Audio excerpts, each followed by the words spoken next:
Oke, baik. Bismillah. Assalamualaikum warahmatullahi wabarakatuh. Waalaikumsalam warahmatullahi wabarakatuh. Gimana kabar adik-adik semua di sini? Baik. Ya. Sebelumnya Ibu mau mengucapkan terima kasih kepada kalian semua karena sudah mau berkenan untuk menyempatkan untuk datang ke ruangan ini untuk bisa melaksanakan bimbingan kelompok ya. Gimana tadi perjalanan dari rumah ke sekolah? Aman ya? Aman. Ya, nggak terlambat kan? Nggak ada yang terlambat? Oke, ini semuanya kenapa? Terlambat. Kita terlambat. Kenapa? Ada kendala tadi sedikit. Oke, tapi aman lah ya. Oke. Hari ini kita mau melaksanakan kegiatan bimbingan kelompok. Ya, bimbingan kelompok. Tapi sebelum kita mulai, alangkah baiknya kita berdoa terlebih dahulu. Ya. Ibu akan memimpin doanya. Doa mulai.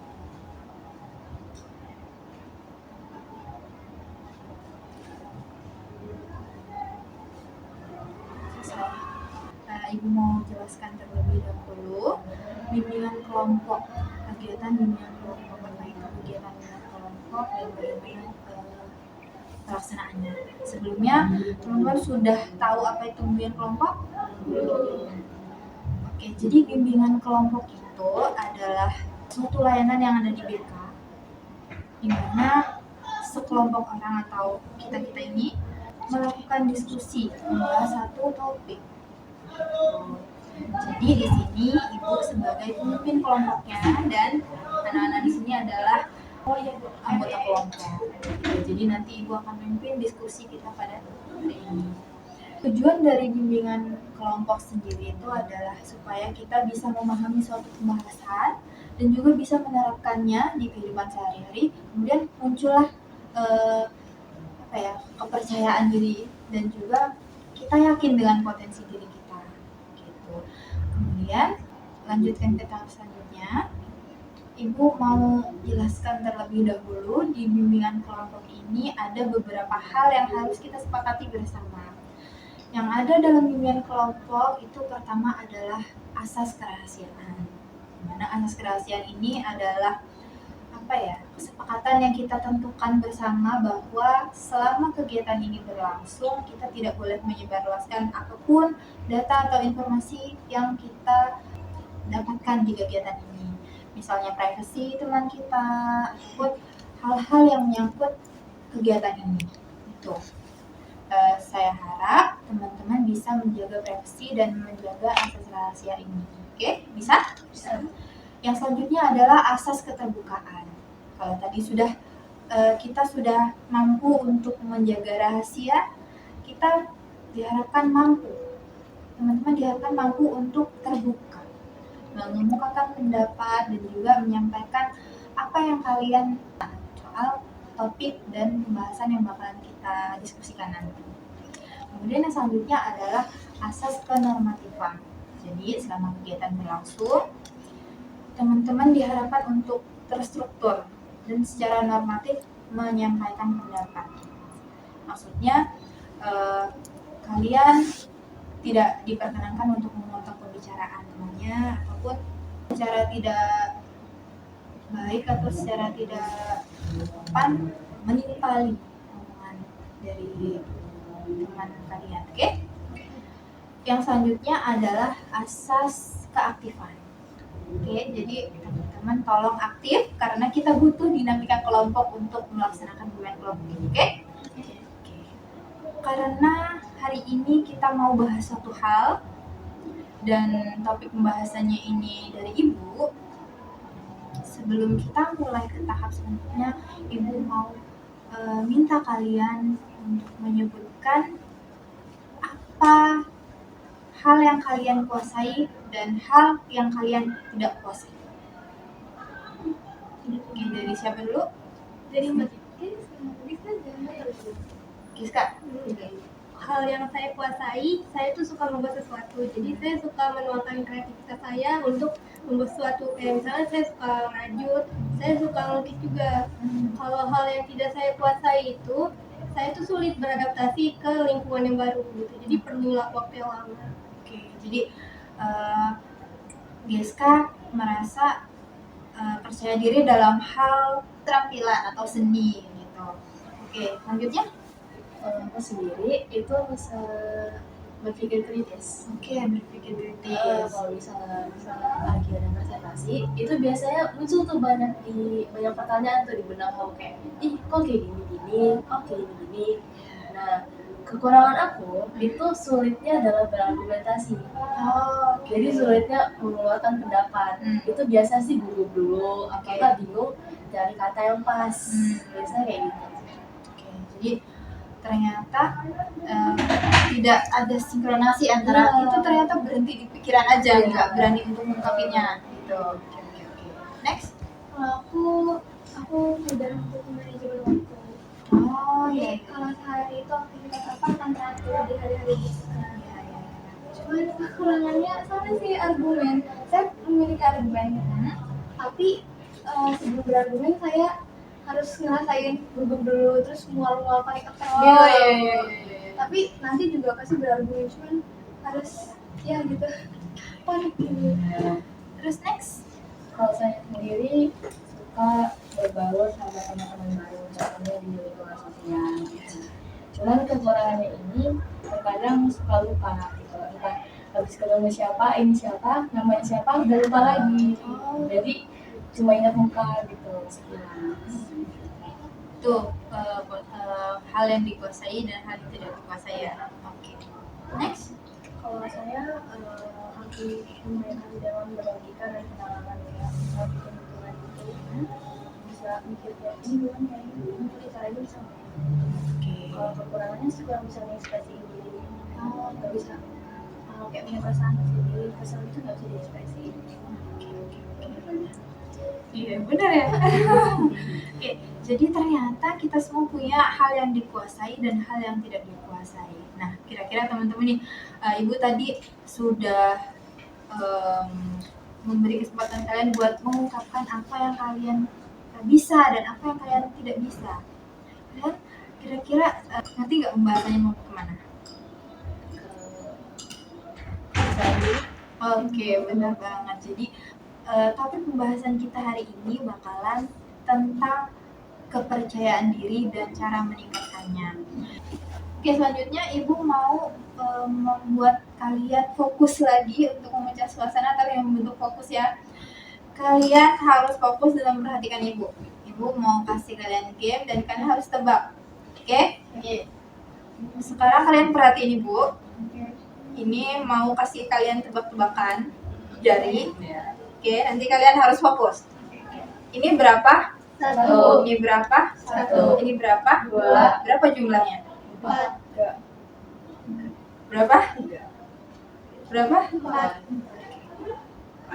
Ayo. Oke. Lu fokus berarti. Oke, sekali lagi ya. Ini berapa? 4. Ini 1. Ini 2. Berapa? 7. Benar? Oke, benar. Jadi udah fokus semua ya? Oke, jadi kita bisa mulai? Oke. Nah, balik lagi ke topik pembahasan tentang percaya diri. Apa yang kalian tahu soal percaya diri? Berani mengemukakan pendapat. Oke, berani mengemukakan pendapat. Ada yang lain? Percaya diri itu kayak yakin kalau kita tuh bisa untuk ngelakuin sesuatu gitu. Yakin dengan diri. Yakin dan berani mengungkapkan pendapat. Ada yang lain? Percaya diri itu mudah mengekspresikan diri kita. Oke, mudah mengekspresikan diri benar. Jadi apa yang kalian sampaikan tadi, apa yang kalian ungkapkan tadi benar, sangat-sangat baik. Kalian sudah mampu menguasai apa itu, mampu memahami apa itu kepercayaan diri ya. Jadi kepercayaan diri itu adalah sebuah perasaan di mana seseorang itu yakin terhadap kemampuan dirinya, baik dalam menyampaikan argumen, baik dalam tadi mengekspresikan diri, terus juga apa tadi? Menjalankan sesuatu, semuanya dalam keadaan yakin. Nah, yang Ibu mau bahas di sini adalah gimana kalian udah bisa apa belum percaya sama diri kalian dalam berbagai hal. Tadi kan sudah disebutkan di awal, ada hal yang kalian kuasai dan ada hal yang kalian tidak kuasai.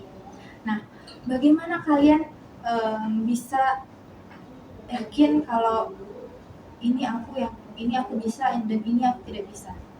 Coba kalian gimana cara kalian untuk akhirnya kalian paham, oh ini aku bisa, ini aku nggak bisa. Coba siapa yang mau lebih dulu? Kalau itu sih sadar sendiri sebenarnya.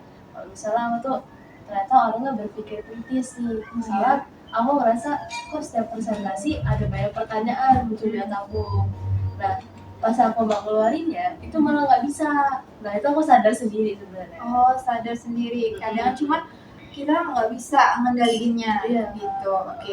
Kalau menurut Tika gimana nih? Tadi kan katanya Risha sebenarnya dia sadar. Sebenarnya dia sadar kalau kadang lagi ini nih lagi nggak, oh yang ini nggak bisa, yang ini bisa, cuman nggak bisa ngendaliinnya aja. Menurut kamu gimana? Wajar sih karena Risha kan juga ini ya apa namanya mengungkapin sesuatu cuman kadang udah kebanyakan berpikir kritis gitu udah banyak yang dipikirin jadi dia bingung mengungkapin yang mana dulu. Oke. Gimana Risha? Iya sih, soalnya kan kalau lagi presentasi tuh banyak banget pertanyaan di otak gini kan. Jadi bingung banget mau ngeluarin yang mana, mau ngejelasin yang mana, mau nanyain yang mana, itu bingung banget sih. Oke.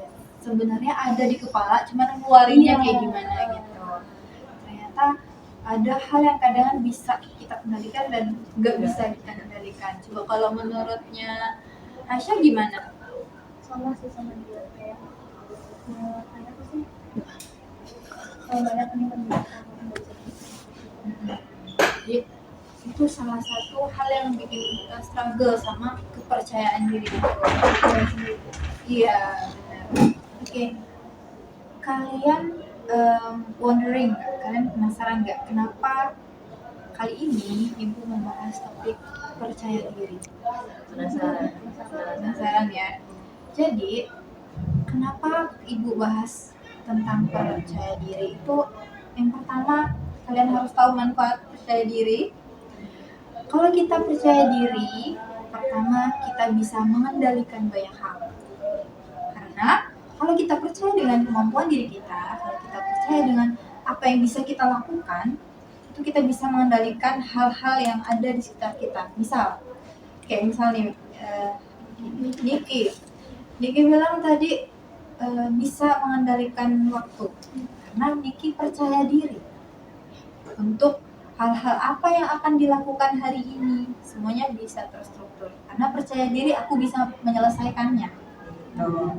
Itu adalah bentuk percaya diri, itu salah satu manfaatnya. Yang kedua, itu bisa memudahkan kita untuk bersosialisasi di lingkungan. Jelas dong, orang kalau punya rasa kepercayaan diri yang tinggi juga pasti punya relation yang baik, hubungan sosial yang baik. Gimana menurut kalian kalau hubungan kalian dalam bersosialisasi, dalam berteman di sekolah maupun di lingkungan tempat tinggal kalian gimana?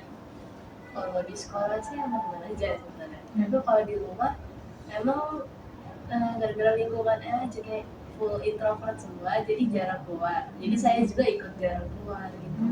Oke. Lingkungan sekolah teman-temannya pada aktif jadinya Risha ikut aktif. Di rumah pada introvert jadinya terpaksa harus introvert. Iya. Oke. Siapa lagi yang mau menyampaikan pengalaman kalian gimana? Niki? aku kalau berteman di sekolah sama sih termasuk yang apa ya aktif banget sih. Aktif. Ya aktif. Kalau di kalau di lingkungan rumah sebenarnya cuma itu aja. Oh ya. Jadi ya kita nggak ini apa ya? Circle kita itu aja, jadi nggak tahu untuk ketemu sama orang baru gimana gitu. Jadi adalah 50-50 ya. Oke. Yang lainnya gimana? Kalau Geska? Kalau aku kalau di sekolah tuh bertemannya kalau sama orang baru ya itu agak sulit. Oh. Jadi tuh aku harus lama dulu kenal sama orangnya, ketemu berapa kali dulu baru aku bisa. Bisa akrab gitu. Iya. Oke. Kalau Tika gimana?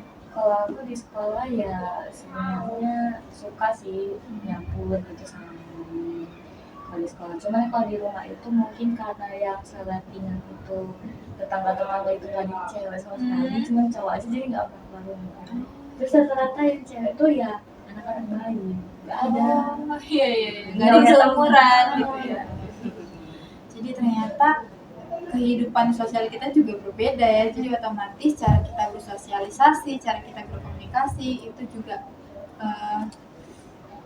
tergantung dari dimana kita. Misalnya lingkungan kita ternyata orang-orangnya memaksa kita untuk jadi pendiam, ternyata kita nggak secara terpaksa dan nggak sengaja mungkin harus jadi pendiam. Tapi kalau ketemu sama orang yang asik, orang yang aktif juga, mungkin kita bisa ikut aktif, bisa lebih asik dan lebih gampang untuk memulai pembicaraan, lebih gampang untuk akrab. Terus juga tadi yang disampaikan sama Geska, kalau ternyata dia butuh waktu untuk bisa akrab sama orang. Nah, kita juga butuh waktu untuk bisa mengenal, untuk bisa meyakinkan diri, oh ternyata aku nyaman sama dia. Kemudian manfaat yang ketiga adalah dengan memiliki rasa percaya diri yang tinggi dan kita yakin dengan kemampuan kita, kita akan lebih mudah untuk mengembangkan potensi yang kita miliki. Kalau teman-teman tadi sudah mengemukakan, saya ahli dalam hal ini, saya ahli dalam ini, saya percaya diri dalam bidang ini, saya percaya diri dalam hal tertentu, itu bisa dengan mudah untuk dikembangkan. Nah, tadi kan sudah Ibu jelaskan 3 manfaatnya. Yang pertama apa? Tadi dengan memiliki kepercayaan diri, kita bisa mengendalikan banyak hal. Terus yang kedua, dengan memiliki kepercayaan diri, kita bisa dengan mudah bersosialisasi. Terus yang ketiga apa? Dengan Mudah mengembangkan potensi diri. Jadi dengan memiliki kepercayaan diri, kita lebih mudah untuk mengembangkan potensi yang kita miliki. Nah, yang selanjutnya Ibu mau bahas tentang gimana cara kita meningkatkan. Ini tadi kita udah diskusi soal potensi kepercayaan diri. Apa itu percaya diri, terus apa manfaatnya, terus gimana pengalaman kalian. Sekarang Ibu mau jelasin apa aja hal-hal yang kita lakuin untuk meningkatkan rasa percaya diri. Kira-kira kalian tahu nggak? banyak bicara dulu, melatih diri berarti ya. Jadi hal yang paling bisa kita lakukan untuk meningkatkan rasa percaya diri yang pertama adalah berpikir positif terlebih dahulu. Berpikir positif tentang kita dan juga tentang lingkungan kita. Misal kita punya keyakinan bahwa kita bisa melakukan sesuatu, bahwa kita bakalan bisa menyelesaikan ini, kita juga harus percaya, harus berpikir positif nanti gimana ke depannya, gimana nanti lingkungan bakalan menyesuaikan. Hasya bilang tadi, mampu berlogika dan bernalar secara baik, itu berarti kita harus berpikir positif juga tentang bagaimana kita bisa mengungkapkannya, bagaimana lingkungan bisa menerima kita, menerima apa yang kita pikirkan. Gitu. Jadi kalau misalkan kita positive thinking nih, berpikir positif, lingkungan pasti bakalan menerima pendapatku. Misalnya di kelas bakalan ada presentasi, kita sudah punya keyakinan bahwa kita paham tentang apa yang akan dipresentasikan. Berarti kita sudah berpikir positif.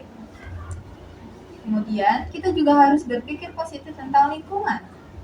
Maksudnya, kita juga harus berpikir positif dan berprasangka bahwa teman-teman nanti akan merespon baik apa yang aku presentasikan. Jadi pikiran positif kita itu sangat berpengaruh. Itu cara yang paling pertama harus kita ubah untuk meningkatkan kepercayaan diri. Apa tadi? Berpikir positif. Baik. diri kita maupun dengan lingkungan. Yang kedua, apa yang harus kita lakukan untuk meningkatkan kepercayaan diri adalah dengan tadi melatih diri kita untuk hal-hal yang nggak kita kuasai, hal-hal yang kita takuti. Perlu teman-teman ketahui bahwa setiap orang memiliki rasa takut, memiliki ketakutan tersendiri, memiliki ketakutan masing-masing. Yang harus kita lakukan bukan untuk nuruti rasa ketakutan itu, tapi melawan. Setiap orang itu punya rasa takut, kita nggak bisa don't deny, tidak bisa mengelak dari rasa takut itu. Yang harus kita lakukan adalah melawan. Kayak gitu. Jadi gimana cara melawannya? Membiasakan diri dan melatih diri. Kalau misal kesusahan dalam hal apa tadi? Kiska? Beradaptasi dengan lingkungan baru, berarti kita harus membiasakan diri dan melatih diri untuk berbicara lebih banyak dengan orang lain. Terus juga berkunjung ke tempat-tempat yang mungkin kita nggak pernah kunjungi sebelumnya dengan cara sederhana aja. Untuk nanya jalan misal, kayak gitu. Dengan hal-hal yang seperti itu nanti kedepannya kita akan terbiasa. Gitu. Itu yang kedua. Yang pertama tadi apa? Berpikir positif. Yang kedua, melatih diri. Kemudian yang ketiga adalah kalian mampu melaksanakannya dengan rasa yakin.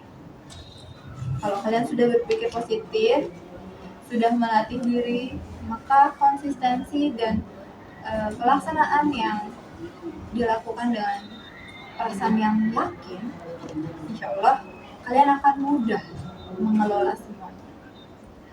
Bisa percaya diri dengan diri sendiri, percaya bahwa lingkungan akan memperlakukan kita bagaimana kita memperlakukan orang lain, kayak gitu. Itu secara sederhana. Jadi dari 3 hal yang tadi dijelaskan tentang cara meningkatkan kepercayaan diri, dari teman-teman semua apakah sudah ada yang berhasil menerapkan di kehidupan sehari-hari? Kira-kira kalian sudah ada yang mampu belum dari 3 hal ini? Kalau misal konsistensi mungkin belum, tapi aku tuh pernah kayak kunjungin tempat-tempat yang belum pernah aku kunjungin. Nah itu kayak bener-bener lulus banget tuh kan sama tempat itu. Jadi tuh kalau seharian tuh kayak nanya-nanya orang sekitar, dan itu ternyata nggak sesuai ekspektasi aku. Ternyata mereka baik banget, kayak humble banget, ngerangkul aku. Terus juga kalau misal aku nanyain arah jalan, pasti langsung ditunjukin gitu. Ternyata ramah gitu iya, ya. Kadang pikiran kita aja, kalau aku nanya kayak gini nanti gimana ya responnya, bakalan gimana ya, mereka ramah gak ya gitu ya. Ternyata itu adalah pola pikir kita. Jadi Risha berarti sudah menerapkan langkah yang kedua dengan melatih diri, ya, mencoba untuk membiasakan diri, kenal sama lingkungan baru, untuk memulai pembicaraan sama orang yang kita kenal, itu gimana, itu juga cara kita melatih diri gimana untuk meningkatkan rasa percaya diri.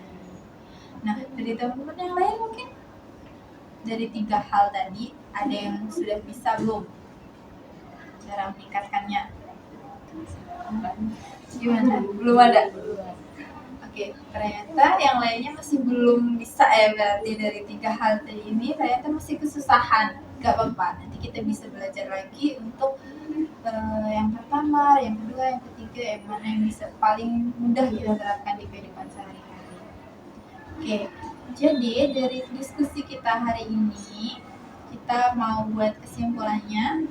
Tadi kita sudah bahas tentang apa itu percaya diri. Apa itu percaya diri? Menyampaikan pendapat. Jadi percaya diri itu adalah suatu perasaan yang dimiliki seseorang ketika dia yakin dengan kemampuan diri, dengan apa yang ada di dirinya, dan kemampuan kepercayaan bahwa dirinya bisa menyelesaikan satu hal dengan rasa yakin. Gitu. Kemudian apa manfaatnya? Mengembangkan potensi. Potensi yang ketiga, yang pertama nih apa?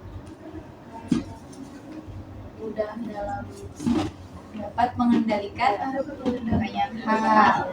Yang kedua bisa memudahkan bersosialisasi. Baru yang ketiga bisa mengembangkan potensi. Terus yang selanjutnya adalah cara meningkatkan kepercayaan diri. Yang pertama berpikir positif.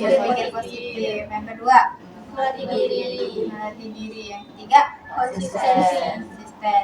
Jadi itu kesimpulan dari materi kita. Kalau dari teman-teman boleh mengungkapkan pendapatnya gimana tentang kesimpulan kegiatan pada hari ini? itu sebenarnya membantu banget sih kalau misalnya buat melatih diri itu kan benar. Terus juga kalian tuh aku relate banget tuh sama kata-katanya ibunya. Aku relate banget sama kata ibunya kan. Jadi mungkin kedepannya aku bakal lebih percaya diri. Ada yang lain? Cukup? Oke, karena kita sudah selesai diskusinya, sudah menyimpulkan juga, Ibu mau tahu dong pendapat kalian tentang kegiatan hari ini gimana? Mungkin boleh dari Hasya dulu?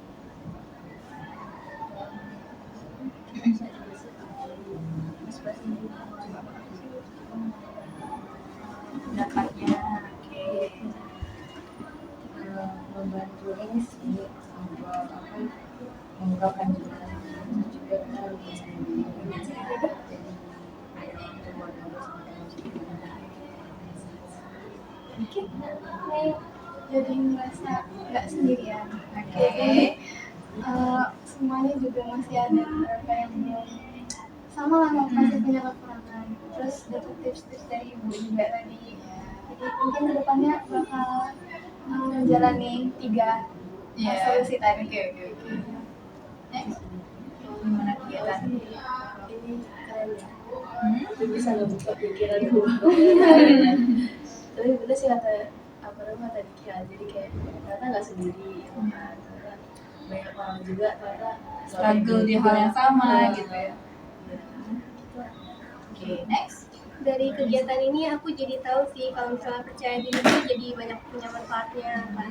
Terus cara-caranya juga aku jadi tahu kayak misalnya melatih diri, terus harus berpikir positif gitu. Jadi aku mungkin bakal nyoba buat lebih ningkatin kepercayaan diri aku lagi. Jadi Ibu terima kasih ya karena kalian sudah mau mengikuti bimbingan kelompok ini dari awal sampai akhir. Jadi ini adalah pertemuan pertama kita. Nanti kita akan bertemu lagi di pertemuan selanjutnya dengan materi yang berbeda. Kira-kira kita kapan mau bimbingan kelompok lagi? kapan aja bisa. Oke, kalau misalkan ada jam kosong, kita boleh bimbingan kelompok lagi, oke? Oke. Karena kegiatan kita pada hari ini sudah selesai, nanti Ibu akan mengirimkan lembar evaluasi melalui link ya. Nanti kalian bisa isi dan kumpulkan lagi ke Ibu, oke? Oke. Sebelum kita mengakhiri kegiatan ini, marilah kita berdoa terlebih dahulu. Berdoa mulai.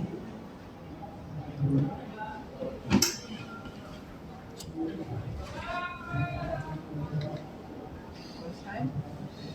Ibu mengucapkan banyak terima kasih kepada teman-teman karena sudah bersedia mengikuti kegiatan dari awal sampai akhir, sudah mau aktif dan sudah mau menjaga Asas-asas kita tadi yang sudah dijelaskan di awal. Ibu akhiri, wassalamualaikum warahmatullahi wabarakatuh. Waalaikumsalam warahmatullahi wabarakatuh.